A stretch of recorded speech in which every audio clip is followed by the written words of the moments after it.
Hello students, welcome to Vidyadham institute. मैं हूं अमित सहरावत और आज हम एक स्टोरी के बारे में पढ़ने जा रहे हैं। स्टोरी भी कैसी, जो 400 साल से चलती आ रही है। यानी एक मिस्ट्री है हमारे लिए कि लाइट है क्या चीज़, हमें नहीं समझ आ रहा। कभी तो कोई कहता है रे है, कभी कोई कहता है तो वेव है, कभी कोई किसी चैप्टर में लिखा होता है तो डोल नेचर की है। हमें नहीं पता चल रहा है कि लाइट क्या चीज़ है, इसकी नेचर कैसी है।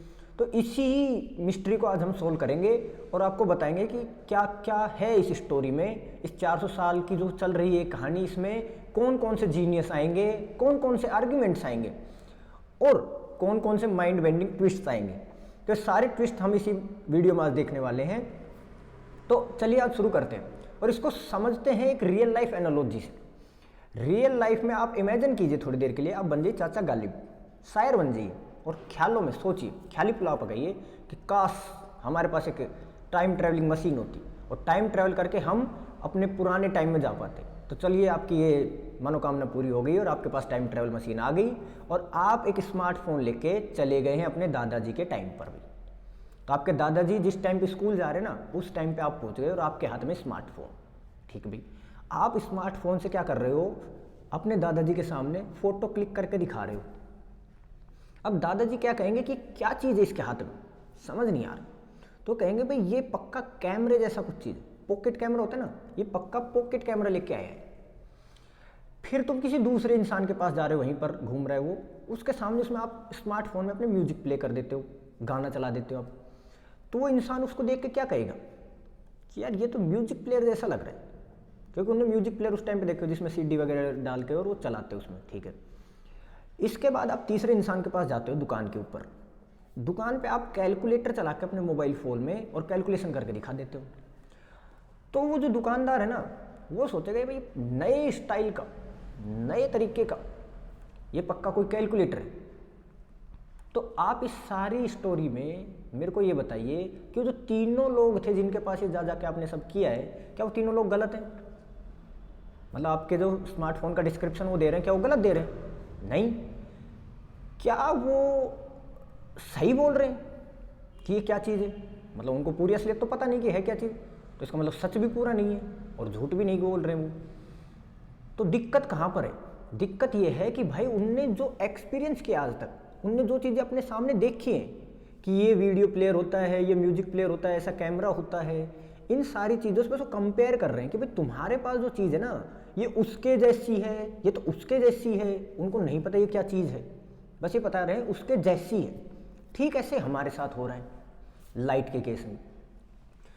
लाइट कभी कभी तो रिफ्लेक्शन शो कर देती है, और रिफ्लेक्शन होता है पार्टिकल्स में कि आप पार्टिकल को किसी दीवार पे फेंक के मारो, यानी बॉल को दीवार पे फेंक के मारो तो क्या करेगा, वो बाउंस बैक करके वापस आपके पास आ जाएगा। ठीक ऐसे आपने लाइट को किसी सरफेस पर, पॉलिश सरफेस पर फेंक के मारा तो बाउंस बैक करके आपके पास आ जाएगी। तो आप क्या कहोगे, ये तो बॉल जैसी बिहेव कर रही है, पार्टिकल जैसी बिहेव कर रही है।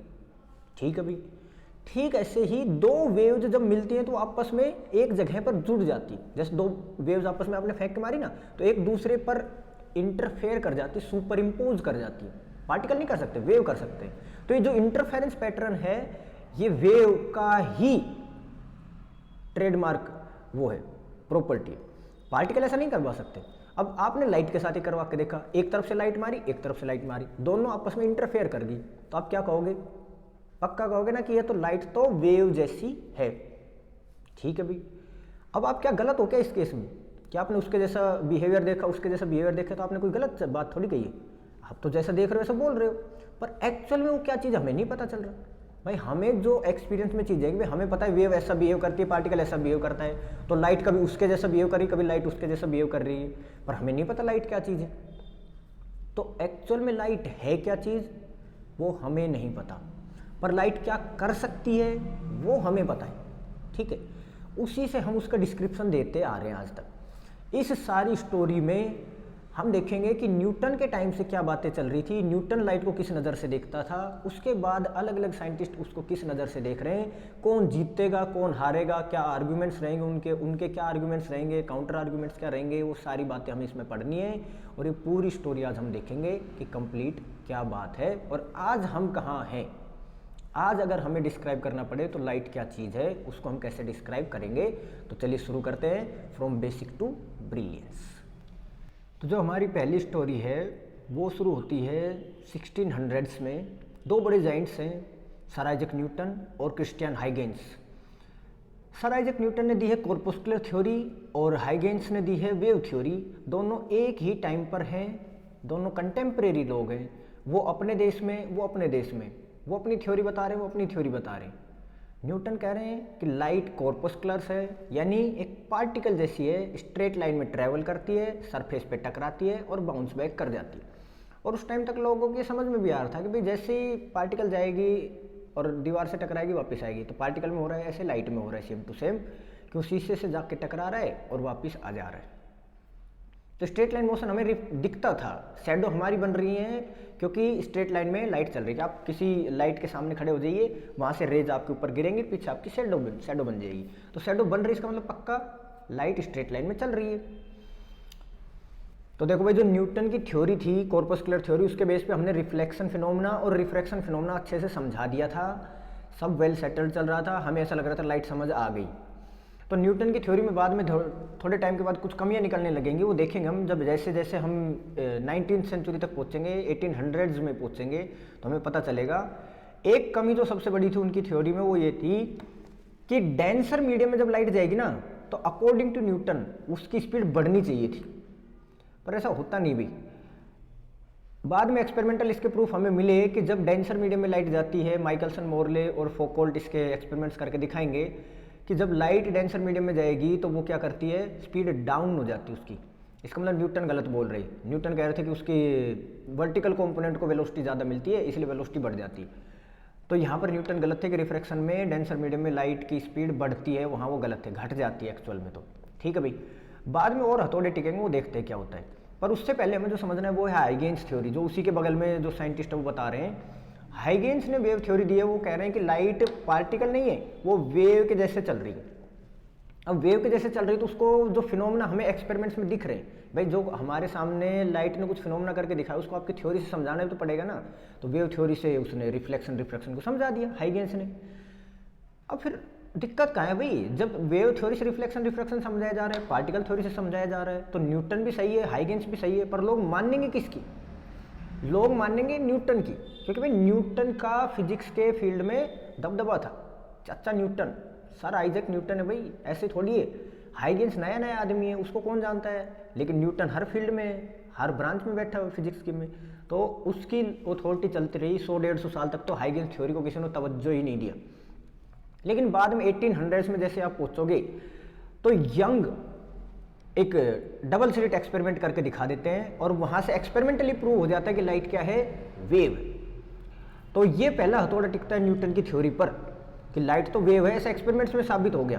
पर फिर भी लोग हार नहीं मानते। जो उसके सपोर्टर्स हैं ना, न्यूटन के जो सपोर्टर्स हैं, वो कहेंगे भाई चलो ठीक है हाइगेंस, तुम्हारी बात मान लेते हैं, यंग डबल स्लिट में प्रूव हो गया, यंग की बात मान लेते हैं, पर वेव को तो चलने के लिए मीडियम चाहिए। और सन से अर्थ तक लाइट आ रही है, बिना मीडियम के कैसे पहुंच रही है? एटमॉस्फेयर तो तुम्हारा 100-200 किलोमीटर तक ही है, और वो तो 15 करोड़ किलोमीटर दूर से सन से रेज आ रही है। 15 करोड़ किलोमीटर कोई छोटी चीज थोड़ी है। वहां वैक्यूम में लाइट कैसे चल रही है बिना मीडियम के? तो उस टाइम पे तुक्का मारा गया था कि भाई उसको मीडियम मिला हुआ है, पूरे यूनिवर्स में ईथर नाम का एक यूनिफॉर्म होमोजीनियस मीडियम फैला हुआ है। पर बाद में फिर से वही माइकलसन, मोरले और फोकोल्ट के एक्सपेरिमेंट्स में हमें पता चला कि नहीं भाई ऐसा कुछ नहीं होता, कोई मीडियम नहीं होता। तो ऐसा लग रहा है ना, वेव थ्योरी पर भी सवाल खड़े होने शुरू हो गए हैं। जैसे जैसे मार्केट में नई चीज़ आती है ना, तो उस पर क्वेश्चन मार्क भी शुरू हो जाता है। तो वेव थ्योरी नई आई है, तो लोगों ने उसको काउंटर अटैक करना शुरू कर दिया, भाई न्यूटन को गलत बोल रहा है, तो उस पर भी सवाल खड़े कर देंगे, भाई मीडियम बताओ, बिना मीडियम की वेव कैसे चलेगी? तुम्हारी वेव तो हम मान लेंगे, पर बिना मीडियम के कैसे चलेगी? तो भाई उसी टाइम पे मैक्सवेल की थ्योरी आ जाती है 1870s के टाइम्स पर। मैक्सवेल मैथमेटिकली इलेक्ट्रोमैग्नेटिक थ्योरीज की सारी इक्वेशन लिख जाते हैं, 4 इक्वेशंस उसकी बहुत ही फेमस हैं। वो उस चीज में हमें बताते हैं कि जो लाइट है ना, लाइट वो इलेक्ट्रोमैग्नेटिक वेव है, इलेक्ट्रिक फील्ड और मैग्नेटिक फील्ड का ऑसिलेशन से बनी है, और उसको चलने के लिए मीडियम की रिक्वायरमेंट नहीं है, नॉन मैकेनिकल वेव है ये, बिना मीडियम के भी चल लेती है। तो और सपोर्ट मिल गया वेव थ्योरी को, और डबल हथौड़ा टिक गया न्यूटन की थ्योरी पे। यानी वेव थ्योरी डेवलप होती जा रही है। एक और आके उसमें डेवलपमेंट होगी 1880s में, उसके 10 साल बाद। मैक्सवेल ने तो किताबी बात बोली है कि भाई ऑन पेपर उसने लिखा है कि electromagnetic waves are non mechanical और उसको चलने के लिए कोई मीडियम की जरूरत नहीं है, एटसेट्रा एटसेट्रा, ऐसी बात बोल गया। हर्ट्ज, हेनरिक हर्ट्ज, और उसके बाद ये मार्कोनी, रसेल, रोन्टजन और ये सब आएंगे और ये क्या करेंगे, एक्सपेरिमेंटली प्रूव करके दिखाएंगे। तो 1880 में भाई हेनरिक हर्ट्ज भाई साहब, जो तुमने सुना है ना फ्रीक्वेंसी की जो यूनिट होती है हर्ट्ज, वही हर्ट्ज की बात कर रहा हूँ। वो एक एक्सपेरिमेंट कर रहे हैं, इलेक्ट्रोमैग्नेटिक वेव को प्रोड्यूस कैसे किया जाएगा, फिर उसको ट्रांसमिट कैसे किया जाएगा और उसके बाद उसको डिटेक्ट कैसे किया जाएगा। तो ये सारा एक्सपेरिमेंटल सेटअप उन्होंने कर लिया, सारे सब आप देख लेना कि वो सब कैसे हुआ है। वापिस स्टोरी में आते हैं, तो वो कर रहे हैं वेव साबित करना चाह रहे हैं लाइट को कि भाई इलेक्ट्रोमैग्नेटिक वेव होती है, यहाँ से प्रोड्यूस होगी, वहाँ पर ट्रांसमिट हो जाएगी, ऐसा प्रूव करना चाह रहे थे कि लाइट वेव। तो भाई लाइट वेव प्रूव भी होगी, वहाँ से electromagnetic wave, radio wave generate हुई, प्रोड्यूस हुई और उसको उसने डिटेक्ट भी किया। तो सब लोग ढोल बजाने लग गए, खुशियाँ मनाने लग गए कि भाई लाइट समझ आ गई, लाइट समझ आ गई, लाइट तो वेव होती है, एक्सपेरिमेंटल प्रूफ हो गए, मैथमेटिकल हमारे पास डाटा है, इक्वेशंस है मैक्सवेल की। सारी साइंटिफिक कम्युनिटी में क्या था कि भाई लाइट तो वेव साबित हो चुका था। पर विधि का विधान देखो भाई तुम, हर्ट्ज भाई साहब ने एक्सपेरिमेंटल सेटअप किया है लाइट को वेव साबित करने के लिए, लेकिन उनके साथ हुआ क्या, ट्रेजेडी देखो उनके साथ क्या हुई कि उसी में फोटो इलेक्ट्रिक इफेक्ट हो गया, उसी एक्सपेरिमेंट में, कि जो लाइट को डिटेक्ट करना चाहते हैं इलेक्ट्रोमैग्नेटिक वेव को, जब वो मेटेलिक सरफेस पे आके स्ट्राइक करती है, मेटेलिक सरफेस पे जब स्ट्राइक करती है तो उसमें से कोई इलेक्ट्रॉन इजेक्ट हो जाता है। तो फोटोन गिरने से, मतलब फोटो, लाइट के लिए फोटो शब्द इस्तेमाल किया जाता है, फोटो लाइट गिरने से इलेक्ट्रॉन एमिट होते, तो फोटो इलेक्ट्रिक इफेक्ट वहां से चला। तो फोटो इलेक्ट्रिक इफेक्ट को वेव थ्योरी को समझाना था कि अगर लाइट किसी मेटल पे गिरेगा तो ऐसा बिहेवियर क्यों हो रहा है, ये इजेक्शन क्यों हो रहा है, कैसे होगा, क्या होगा, इसकी एक्सप्लेनेशन देनी। कुल मिला के होता है कि भाई आपके सामने पहले एक्सपेरिमेंट हो गए, अब जब आपने आंखों से ही कुछ देख लिया है तो उसको फिजिक्स को समझाना पड़ेगा, आपकी थ्योरी को समझाना पड़ेगा। तो भाई हर्ट्ज ने ऐसा एक्सपेरिमेंट किया था कि भाई वो वेव साबित करने निकले थे और हो गया फोटो इलेक्ट्रिक इफेक्ट। अब फोटो इलेक्ट्रिक इफेक्ट को समझाने में बेचारी वेव थ्योरी फेल हो जाएगी, वो नहीं समझा पाएगी, उसके अकॉर्डिंग जो रिजल्ट होने चाहिए और एक्सपेरिमेंट में जो हमें रिजल्ट मिल रहे हैं वो दोनों मैच नहीं करेंगे। तो उसको समझाने के लिए भाई हम प्लांकी की क्वांटम थ्योरी इस्तेमाल लेंगे और अल्बर्ट आइंस्टाइन सन 1905 में आके इस चीज़ को एक्सप्लेन करके देंगे हमें कि लाइट क्या है, छोटे छोटे पार्टिकल से मिलकर बनी हुई है, फोटोन से मिलकर बनी हुई है, यानी फिर से पार्टिकल नेचर वापस आ रही है। जो वेव नेचर ने न्यूटन की थ्योरी को दबा दिया था, पार्टिकल थ्योरी को दबा दिया था, अब वो फिर से आइंस्टाइन के सपोर्ट से जिंदा हो रही है, दोबारा रिवाइव कर रही है। और वो जो थ्योरी देंगे ना उससे एक्सप्लेन हो जाएगा कि फोटो इलेक्ट्रिक इफेक्ट में एक्चुअल में क्या होना चाहिए, कैसे होना चाहिए, सारे रिजल्ट्स एग्जैक्ट मैच करेंगे। तो फिर से क्या साबित हो गया, लाइट क्या है, पार्टिकल है। ठीक है, तो भाई समझते हैं कि वेव थ्योरी कैसे फेल हो रही है फोटो इलेक्ट्रिक इफेक्ट समझाने में, वो समझते हैं पहले तो, और फिर देखेंगे कि पार्टिकल थ्योरी, फोटोन थ्योरी कैसे पास हो रही है उसी इफेक्ट को समझाने में। और फिर लास्ट में हम आपसे सवाल पूछेंगे भाई मानने तो मानने क्या, यंग का डबल स्लिट कह रहा है वेव है और वेव साबित हो गई, फोटो इलेक्ट्रिक इफेक्ट कह रहा है नहीं पार्टिकल है, पार्टिकल भी साबित हो गई। और इसी चीज़ के लिए 1905 में इसी चीज़ के लिए अल्बर्ट आइंस्टाइन को वो मिला था Nobel prize, photo electric effect को एक्सप्लेन करने के लिए। गजब। तो भाई देखते पहले कहाँ पर वेव थ्योरी फेल हो रही है और कहाँ पर फोटोन थ्योरी, पार्टिकल थ्योरी पास हो रही। तो भाई जो वेव थ्योरी है ना, वेव थ्योरी के अकॉर्डिंग लाइट की जो एनर्जी है, एनर्जी डिपेंड करती है उस वेव के एम्पलीट्यूड पर कि मैक्सिमम डिस्प्लेसमेंट कितना हो रहा है उसका, कितनी बड़ी वेव बन रही। तो जितनी बड़ी ऊंची जाएगी उसकी एनर्जी उतनी ज़्यादा होगी। ऐसा होगा ना, तुम समुद्र के किनारे खड़े हो, कोई पानी की लहर आ रही है आपके पास, तो एक तो छोटी लहर आए और एक ऊंची लहर आए आपके पास, तो कौन सी ज़्यादा खतरनाक होगी, ऊंची वाली होगी ना भाई। तो इसका मतलब जिसका एम्पलीट्यूड ज़्यादा उसमें एनर्जी ज़्यादा। तो वेव थ्योरी के अकॉर्डिंग लाइट की अगर एम्पलीट्यूड बड़ा है तो उसकी एनर्जी भी ज़्यादा होगी। ठीक है भाई, और energy per unit area per unit time होती इंटेंसिटी, यानी छोटे से एरिया से छोटे से टाइम में कितनी एनर्जी ट्रांसमिट हो गई, यूनिट एरिया से यूनिट टाइम में कितनी एनर्जी पास होगी लाइट की, उसे हम कहते हैं उसकी इंटेंसिटी। इंटेंसिटी मतलब चमक जैसा कुछ, ऐसा समझ लो। तो जितनी ज़्यादा चमकदार लाइट उतनी ज़्यादा एनर्जेटिक लाइट, ये वेव थ्योरी कह रही है। ठीक है, मान लेते भाई। अब इसको हम ऐसे समझते हैं कि पार्टिकल इस पर मेटल के इलेक्ट्रॉन के ऊपर वो वेव आके गिरेगी ना, तो यहाँ से इलेक्ट्रॉन निकलेंगे कैसे। इसको एक एनालॉजी से समझते हैं थोड़ी देर के लिए। आप किसी पेड़ पर फल तोड़ रहे हैं, ठीक है भाई, और आप छोटे छोटे कंकर उस पर मार रहे हैं फल पर, वो नहीं टूट रहा, तो आप क्या करो, बहुत सारे कंकर इकट्ठे लेकर फेंक दो उसके ऊपर। इसका मतलब आपने क्या बढ़ा दी, इंटेंसिटी बढ़ा दी। इंटेंसिटी मतलब बहुत ज़्यादा लाइट, एक लाइट नहीं, बहुत ज़्यादा लाइट, ज़्यादा ब्राइटनेस वाली। एक टॉर्च नहीं लगा रहे, बहुत ज़्यादा टॉर्च लगा दी तुमने। इंटेंसिटी बढ़ाने मतलब बहुत सारे पत्थर फेंक दी उसके ऊपर, तो क्या लगता है टूट जाएगा क्या?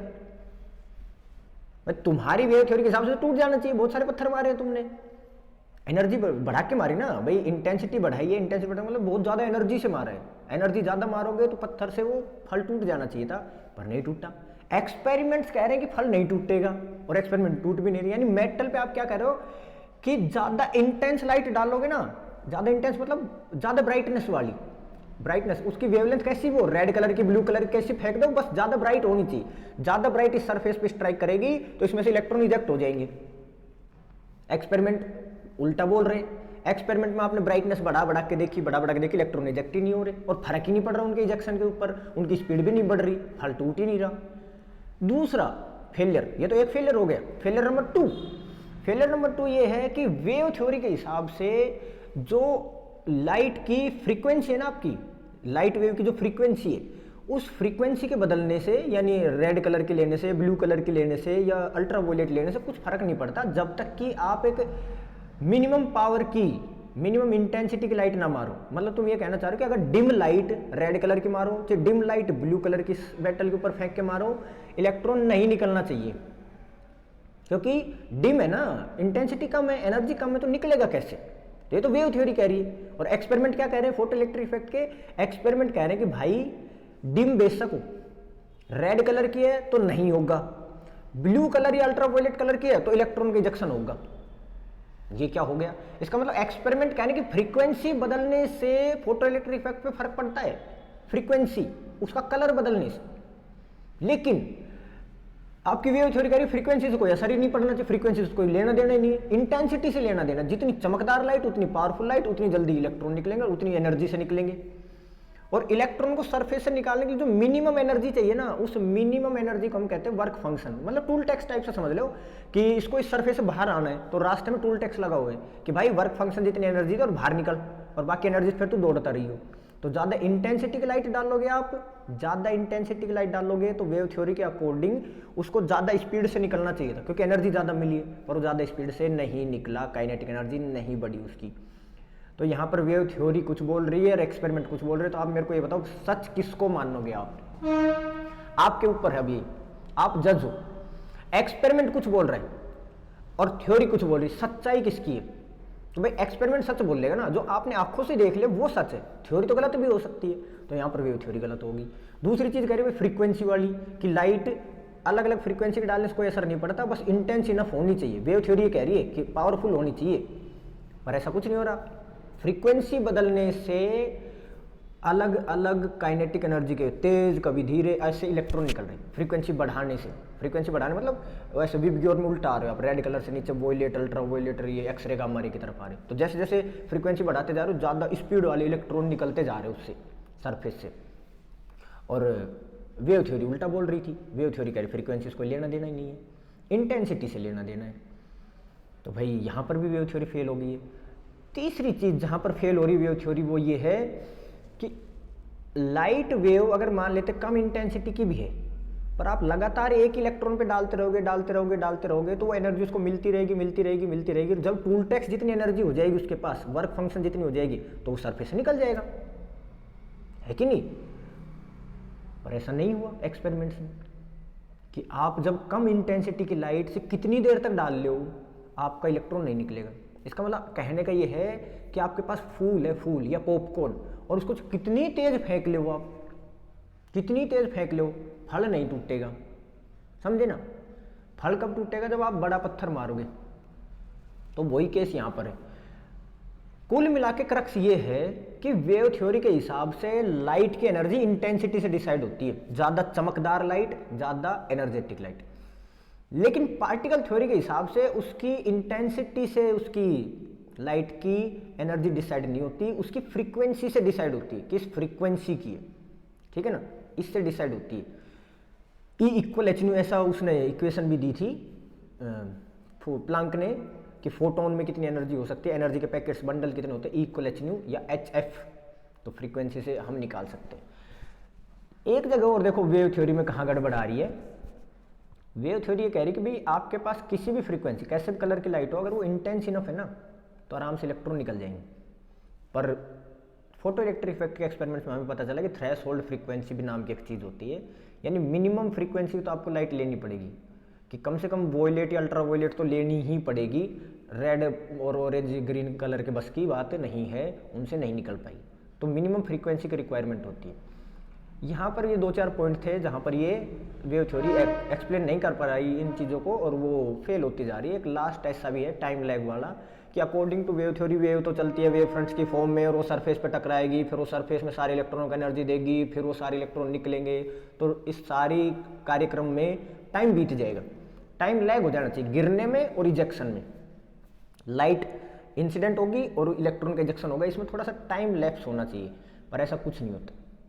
फोटो इलेक्ट्रिक इफेक्ट एकदम इंस्टेंटेनियस होता है, 10⁻⁻2 billionth part of the second, इतने में इलेक्ट्रॉन बाहर निकल जाता है। तो ऐसा हुआ है कि गोली मारी सीधी निशाने पे, इलेक्ट्रॉन के टिके, इलेक्ट्रॉन ही बाहर चला गया, तो फोटोन टिका या के वेव नहीं टिकी है, तो वेव थ्योरी फेल हो गई, यहाँ पर पार्टिकल थ्योरी जीत गई है।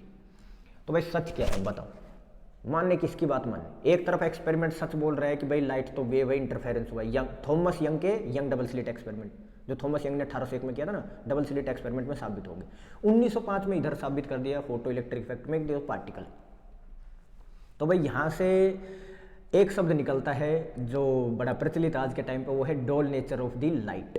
लाइट या रेडिएशंस की डबल नेचर होती है, दो तरफा व्यवहार करती है, कभी पार्टिकल जैसा कभी वेव जैसा। अब आप इस चीज़ को कनेक्ट करके आप सोच पा रहे होंगे कि ये जो मैं बोल रहा था पहले कि ये तो उसके जैसा, ये तो उसके जैसा बिहेव कर रही है, वही यहाँ पर हो रहा है लाइट के साथ। अरे ये तो वीडियो गेम प्लेयर जैसा बिहेव कर रही है, अरे ये तो म्यूजिक प्लेयर जैसा बिहेव कर रही है, अरे ये तो कैमरा जैसा बिहेव कर रही है। तो यही तो हम कह रहे हैं, अरे तो पार्टिकल जैसा बिहेव कर रही है, अरे ये तो वेव जैसा बिहेव कर रही है। असलियत में हमें नहीं पता ना। अब एक और स्टोरी है इसी में कनेक्टेड, वो है अपनी डिब्रोय, लुइस डिब्रोय, डिब्रोगली भी बोलते हैं, डिब्रोय भी बोलते हैं, फ्रांस के राजा के बेटे हूँ, प्रिंस है, राजकुंवर। भाई साहब हिस्ट्री के स्टूडेंट है, बीए के स्टूडेंट है, आर्ट्स ले रखी है, पर मजा आ रहा है फिजिक्स पढ़ने में। तो उनको सिमेट्री दिख रही इसमें कि नेचर लव सिमेट्री, नेचर को, प्रकृति को तो सिमेट्री पसंद है। जैसे इलेक्ट्रिसिटी से मैग्नेटिक फील्ड प्रोड्यूस किया जा सकता है, ओरस्टेड ने एक्सपेरिमेंट किया था ना 1820 में कि इलेक्ट्रिसिटी से मैग्नेटिक फील्ड बनाया जा सकता है। फिर मैग्नेटिक फील्ड से इलेक्ट्रिसिटी बनाई जा सकती है, माइकल फेरेडे ने बना के दिखाई थी। मैग्नेटिक फील्ड को चेंज करवा करवा के इलेक्ट्रिक फील्ड बना के दिखाई थी। जनरेटर हमें इसी प्रिंसिपल पे काम करते हैं। सिमेट्री है ना कि इलेक्ट्रिक फील्ड से मैग्नेटिक फील्ड और मैग्नेटिक फील्ड से इलेक्ट्रिक फील्ड बन सकते हैं। दूसरी सिमेट्री आती है इलेक्ट्रोमैग्नेटिक वेव में आपके कि टाइम वेयरिंग इलेक्ट्रिक फील्ड से, जो कैपेसिटर की चार्जिंग के टाइम हो रहा होता है, टाइम वेयरिंग, एक कैपेसिटर चार्ज किया जा रहा है, उसके बीच की प्लेट्स में क्या हो रहा है, बार बार इलेक्ट्रिक फील्ड बढ़ रहा है। तो टाइम वेयरिंग इलेक्ट्रिक फील्ड की वजह से मैग्नेटिक फील्ड बनता है। वहां अंदर नीडल रखोगे ना कैपेसिटर के बीच में, तो नीडल हिलेगी, मैग्नेटिक नीडल, तो इसका मतलब मैग्नेटिक फील्ड प्रोड्यूस हुआ है। तो टाइम वेयरिंग इलेक्ट्रिक फील्ड से टाइम वेयरिंग मैग्नेटिक फील्ड बनता है। और फैराडे के एक्सपेरिमेंट में जाओ, इंड्यूस्ड ईएमएफ वाले में, टाइम वेयरिंग मैग्नेटिक फील्ड से टाइम वेयरिंग इलेक्ट्रिक फील्ड बनता है ना। Rate of change of magnetic flux is equal to the induced EMF, Michael Faraday का इलेक्ट्रोमैग्नेटिक इंडक्शन का रूल। तो यहाँ पर भी सिमेट्री है कि कैपेसिटर में टाइम वेयरिंग इलेक्ट्रिक फील्ड से बन रहा है टाइम वेयरिंग मैग्नेटिक फील्ड, और इंड्यूस उसमें टाइम वेयरिंग मैग्नेटिक फील्ड से बन रहा है टाइम वेयरिंग इलेक्ट्रिक फील्ड। यहाँ भी सिमेट्री है। और सेम सवाल पूछ रहे डी ब्रोगली कि भाई जिस लाइट को आप लोग वेव मानते आ रहे थे इतने सालों से, इतने एक्सपेरिमेंटल सेटअप्स किए, इतने एक्सपेरिमेंटल प्रूफ दिया आप लोगों ने, मैक्सवेल की थ्योरी जिसके ऊपर सपोर्ट कर रही है, हर्ट्ज के एक्सपेरिमेंट जिसको सपोर्ट कर रहे हैं, थॉमस यंग का एक्सपेरिमेंट जिसको सपोर्ट कर रहा है, वो वेव तो लाइट जो वेव है वो तो पार्टिकल निकली, फोटोन निकली ना। तो फिर से सवाल पूछ रहे हैं उल्टा सिमेट्री वाला, नेचर लव सिमेट्री, कि भाई जिसको आप वेव समझते थे पार्टिकल निकली, तो जिसको आप पार्टिकल समझते हो क्या पता वो वेव हो, वो भी तो वेव हो सकता है ना। आर्ट का बच्चा फिजिक्स के सवाल पूछ रहा है। तो भाई 1923 में उसने सवाल पूछा, 1923 में, 1923 में, 4 साल बाद 1927 में, 1927 में डेविसन और जर्मर एक्सपेरिमेंटली प्रूव करके दिखा देंगे कि जब इलेक्ट्रॉन गन से इलेक्ट्रॉन को किसी क्रिस्टल के ऊपर स्ट्राइक करवाया जाता है तो उसका डिफ्रैक्शन हो जाता है, और डिफ्रैक्शन सिर्फ वेव करवा सकती है। और इलेक्ट्रॉनों का अगर डिफ्रैक्शन हो रहा है तो इसका मतलब इलेक्ट्रॉन क्या है, वेव है। मतलब इसको एक एनालॉजी से समझो, आप ऐसे समझो कि आप एक हॉस्पिटल के ऑपरेशन थिएटर के बाहर खड़े हैं और ऑपरेशन थिएटर के बाहर आके डॉक्टर कहता है कि भाई मुबारक हो, बच्चा हुआ। ठीक है भाई, अब आप क्या प्रिडिक्शन लगा सकते हो, आप प्रिडिक्शन लगाओ कि ऑपरेशन थिएटर के अंदर कौन हो सकता है, एक आदमी है कि एक औरत है। आप खुद सोच के बताओ, बच्चा हुआ है, किसके हुआ होगा, आदमी के कि औरत के? तो आप आंख बंद करके कह दोगे ना कि भाई अंदर ऑपरेशन थिएटर के तो औरत है, क्योंकि वो उसकी ट्रेडमार्क प्रॉपर्टी। ठीक ऐसे ही आप क्या कहोगे डेविसन जर्मर एक्सपेरिमेंट में कि मुबारक हो, क्रिस्टल से टकरा के डिफ्रैक्शन हुआ है, और डिफ्रैक्शन किसकी प्रॉपर्टी है, वेव की प्रॉपर्टी है। तो इलेक्ट्रॉनों ने डिफ्रैक्शन दिखाया, इसका मतलब इलेक्ट्रॉन क्या है, वेव है। यानी जिसको आप पार्टिकल मानते थे ना वो तो वेव निकला, इसका मतलब सिमेट्री प्रूव होगी, डी ब्रोगली की बात चल पड़ी। अब यहां पे फिर से देखो विधि का विधान। जे थॉमसन का नाम सुना है आप लोगों ने? जे थॉमसन वही है जिसने 1897 में 1897 में इलेक्ट्रॉन की डिस्कवरी करी थी। अब इलेक्ट्रॉन की डिस्कवरी यानी पार्टिकल नेचर शो करने के लिए जे थॉमसन को मिलता है नोबेल प्राइज, और जे थॉमसन के ही बेटे हैं जॉर्ज जोसेफ थॉमसन। उन भाई साहब को नोबेल प्राइज मिला है इलेक्ट्रॉन को वेव साबित करने के लिए। एक ही फैमिली में एक ने पार्टिकल साबित किया इलेक्ट्रॉन को, एक ने इलेक्ट्रॉन को वेव साबित किया, दोनों को नोबेल प्राइज मिले। तो ये थ्योरी हाइपोथेसिस थी, मतलब कल्पना थी, इमेजिनेशन थी उसकी, पर इसके एक्सपेरिमेंटल प्रूफ मिल गए तो इसका मतलब थ्योरी बन गई है। तो भाई डी ब्रोगली की बात भी सही है। तो यहां से फिर हमारी थ्योरी में एक और चीज जुड़ गई है कि डोल नेचर ऑफ रेडिएशन, कि लाइट रेडिएशन की तो डोल नेचर होती है, पर मैटर की भी डोल नेचर होती है। यानी लाइट वेव थी पर पार्टिकल निकली, और मैटर जो पार्टिकल था वो वेव निकला। तो डोल nature of radiation and matter दोनों के ही डोल नेचर होते हैं। और इस चीज का एक और आपको एक प्रूफ देते हैं, प्रूफ नहीं, एक एक्सपेरिमेंटल यूज देते हैं। आपने नील्स बोर का नाम सुना है? नील्स बोर ने एक एटॉमिक थ्योरी दी थी कि सारे के सारे इलेक्ट्रॉन्स किस ऑर्बिट में घूम रहे हैं। अब रदरफोर्ड इसी चीज पे फेल हुआ था कि किसी एटम के चारों ओर रिवॉल्व करता हुआ इलेक्ट्रॉन पक्का क्या है, एक्सेलरेशन में। कि भाई उसने कहा था ना सारा तो पॉजिटिव चार्ज न्यूक्लियाई में बैठा है, सारा नेगेटिव चार्ज बाहर बैठा है। हालांकि वो सारा पॉजिटिव और नेगेटिव अट्रैक्ट करके गिर जाना चाहिए था सेंटर की तरफ, भाई इलेक्ट्रिक फोर्स है ना तो गिर जाना चाहिए था। पर रदरफोर्ड ने क्या कहा कि नहीं भाई वो तो सेंट्रीपिटल फोर्स का काम कर रही है, उसको घुमाने में काम आ रही, जो न्यूक्लियाई और इलेक्ट्रॉन के बीच में इलेक्ट्रिक फोर्स लग रही है ना वो उसको सेंट्रीपिटल फोर्स प्रोवाइड कर रही है, तो उसको घुमा रही। ठीक है, घुमा रही। According to Maxwell, accelerated charge particles produces electromagnetic wave, और जिनमें एनर्जी होती है। तो भाई कोई चीज़ अगर सर्कुलर पाथ में चल रही है, चाहे वो यूनिफॉर्म वेलोसिटी से ही चल रही हो, पर उसकी बार बार डायरेक्शन बदल रही है, तो वेलोसिटी की डायरेक्शन भी बदल जाने से वेलोसिटी में चेंज आया है, और वेलोसिटी में चेंज आ जाए तो हम कहते हैं एक्सेलरेशन हुआ है। तो सर्कुलर पाथ में जब वो इलेक्ट्रॉन चल रहे हैं, इसका मतलब वो क्या कर रहे हैं, एक्सेलरेटेड मोशन कर रहे हैं, और accelerated charge particles electromagnetic waves radiate करेंगे, एनर्जी रेडिएट करेंगे। तो उस इलेक्ट्रॉन की एनर्जी धीरे धीरे लूज होती रहेगी, और वो स्पाइरल पाथ फॉलो करता हुआ इलेक्ट्रॉन न्यूक्लियाई में गिर जाना चाहिए था। तो इसका मतलब रदरफोर्ड के अकॉर्डिंग ये फेल हो जाना चाहिए था, एटम एग्जिस्ट ही नहीं करना चाहिए था। पर नील्स बोर भाई साहब कह रहे हैं कि नहीं भाई, उन्हीं इलेक्ट्रॉनों को उसी ऑर्बिट्स में घुमाते हैं, लेकिन वो इलेक्ट्रोमैग्नेटिक वेव्स रेडिएट नहीं करते। फिर उनसे पूछा गया भाई क्यों नहीं करते? मैक्सवेल ने तो कहा था कि एक्सेलरेशन करेगा, घूमेगा तो करेगा, इलेक्ट्रोमैग्नेटिक वेव रेडिएट करेगा 1870 में मैक्सवेल ने कहा था, और अब तुम 1913 में आके ये बात बोल रहे हो, नील्स बोर कह रहे हैं। तो फिर नील्स बोर से सवाल पूछा भाई क्यों नहीं करता रेडिएट, ये तो बताओ। तो वो कह रहे ये तो स्पेशल वाले ऑर्बिट है, स्टेशनरी ऑर्बिट से, और इनमें एंगुलर मोमेंटम h/2π का इंटीजर मल्टीपल होता है, इसलिए स्पेशल है। तो फिर उनसे पूछा ना कि स्पेशल क्यों है, तो वो स्पेशल के लिए वो आर्गुमेंट दे रहे हैं कि भाई क्योंकि वो इलेक्ट्रोमैग्नेटिक वेव रेडिएट नहीं करते। फिर पूछा क्यों नहीं करते, तो उनका स्पेशल है। मतलब काउंटर आर्गुमेंट्स ऐसे दे रहे, घुमा फिरा के बातें कर रहे हैं, उनको एक्चुअल रीजन नहीं पता। भाई साहब को एक्चुअल फिजिक्स नहीं पता, बस ऐसे ही बोल दिया कि मेरे मॉडल में ये बातें हैं, ठीक है। पर डी ब्रोगली की बात सुनो। डी ब्रोगली ने कहा ना इलेक्ट्रॉन भी क्या है, वेव, और ये अगर हम मान लें कि एटम में जो इलेक्ट्रॉन घूम रहा है ना वो वेव नेचर से घूम रहा है, यानी वेव घूम रही है, तो कंप्लीट वेवलेंथ के जब इंटीजर मल्टीपल बनेंगे तो वहां पर क्या बनेगी, एक स्टैंडिंग वेव बनेगी, स्टैंडिंग वेव जो एनर्जी कैरी नहीं करती। तो या तो तुम्हारा ऑर्बिट में एक लैम्डा बने, या 2 लैम्डा, या 3 लैम्डा, या 4 लैम्डा, यानी एन लैम्डा का जब इंटीजर एन लैम्डा अगर उसकी वेवलेंथ होगी इलेक्ट्रॉन की वहां पर ऑर्बिट में, तो स्टैंडिंग वेव बनेगी। स्टैंडिंग वेव क्या करती है, रेडियस मतलब वो एनर्जी कैरी नहीं करती, एनर्जी ट्रांसमिट नहीं करती। इसलिए उन स्पेशल वाले ऑर्बिट्स में इलेक्ट्रॉन जब घूम रहा था तो एनर्जी रेडिएट नहीं कर रहा था, इसलिए एटम एग्जिस्ट करता है। तो नील्स बोर ने जो मॉडल दिया था उसकी एक्सप्लेनेशन कहाँ से मिली है, कहाँ से मिली है, डी ब्रोगली की हाइपोथेसिस से एक्सप्लेनेशन मिली है, डी ब्रोगली ने समझाए। और डी ब्रोगली की बात कहाँ से आई है, लाइट के नेचर को समझाते हुए आई। तो देखो कहाँ इलेक्ट्रिसिटी था, कहाँ मैग्नेटिज्म था, दोनों चीजें मिलकर बनी इलेक्ट्रोमैग्नेटिक वेव। और इलेक्ट्रोमैग्नेटिक वेव कहीं अलग फील्ड था और कहाँ थी ऑप्टिक्स, दोनों मर्ज होके हो गई मिक्स कि लाइट और इलेक्ट्रोमैग्नेटिक वेव एक ही बातें हैं। और फिर कहाँ पर एटम था, कहाँ पर न्यूक्लियाई था, ये सारी एटॉमिक फिजिक्स भी कनेक्ट हो गई किसी से, लाइट की नेचर से ही कनेक्ट हो गई। तो इस तरीके से भाई पूरी फिजिक्स के फील्ड में क्या चल रहा है, यूनिफिकेशन पर जोर है कि सारी थ्योरीज जो आपके चारों तरफ चल रही है ना कि इलेक्ट्रिसिटी, मैग्नेटिज्म, ऑप्टिक्स, ये सब चीज़ें, इन सबको मर्ज करके एक थ्योरी बनाई जाए जिससे सारी चीज़ें एक्सप्लेन हो जाए। तो भाई ऐसी ही स्टोरीज से भरी पड़ी है पूरी फिजिक्स, और ऐसी ही स्टोरीज को हम डिकोड करने की कोशिश करेंगे।